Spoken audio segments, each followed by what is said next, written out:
Hi, I'm going to read the story called Peppa and Her Golden Boots.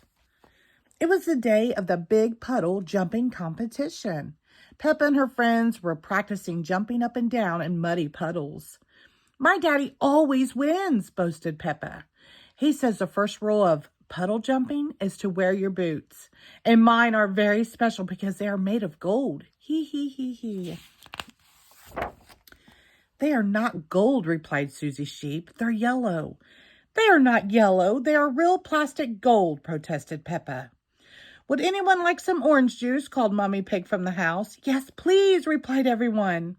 They ran inside, leaving their boots outside the front door. When Peppa and her friends had finished their juice, they headed outside to put on their boots. Oh no, my boots have gone, sobbed Peppa.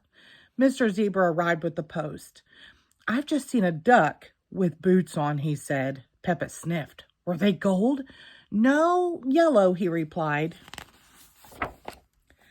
Mrs. Duck came running down the hill wearing Peppa's golden boots. Quack, quack. Peppa ran after her. Mrs. Duck, can I have my boots back, please? But Mrs. Duck did not want to give Peppa's boots back. She didn't stop running until she reached Captain Dog's boat. No one could stop Mrs. Duck. She leapt into the water and swam away. Captain Dog started his engine. I think my boat can go faster than that duck, he exclaimed. But Captain Dog's boat could not keep up with Mrs. Duck. That's a fast duck, he said.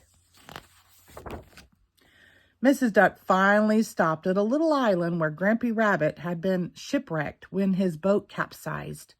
Mrs. Duck has my boots, and she won't give them back, Peppa called. Don't worry, Peppa, replied Grampy Rabbit. Mrs. Duck has nowhere to go. But then Mrs. Duck started flying, and she was still wearing the boots. Oh, no, cried Peppa. Mrs. Duck is flying to the moon with my boots. Don't worry, Peppa, said Grampy Rabbit, pointing to the neighboring island. We'll take my rocket. I really don't think Peppa's boots will be on the moon, said Mummy Pig. Nonsense, insisted Grampy Rabbit, helping everyone into the rocket. 5, 4, 3, 2, 1, blast off.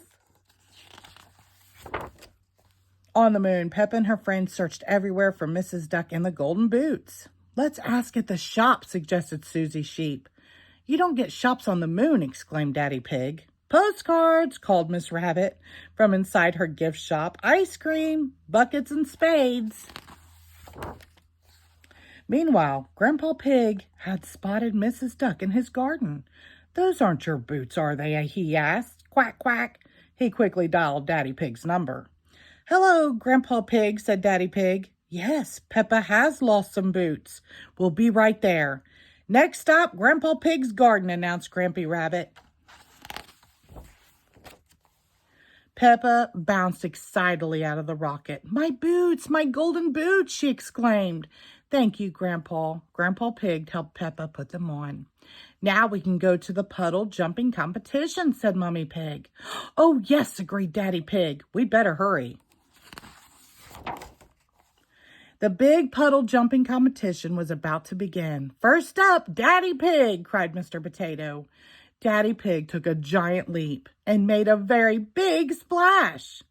Then it was Mr. Elephant's turn, and Mr. Elephant made an even bigger splash. Mr. Elephant is the winner, announced Mr. Potato. Peppa cleared her throat. Please, can I have a go too? She asked. Oh, of course, replied Mr. Potato. And can all of my friends help? Peppa added. Mr. Elephant was not pleased. Hang on. I don't think that's really... It sounds perfectly fair to me, interrupted Daddy Pig. Peppa and her friends formed a circle and held hands. 5, 4, 3, 2, 1, they all chanted. Jump! Whee! Sploosh! Peppa and her friends made the biggest splash ever. Peppa and her friends are the winners, declared Mr. Potato. I still don't think, began Mr. Elephant. Hooray! Cheered everyone loudly. Peppa loved her golden boots. Everyone loved their boots, and everyone loved the big puddle jumping competition. Quack, quack. The end. Thank you.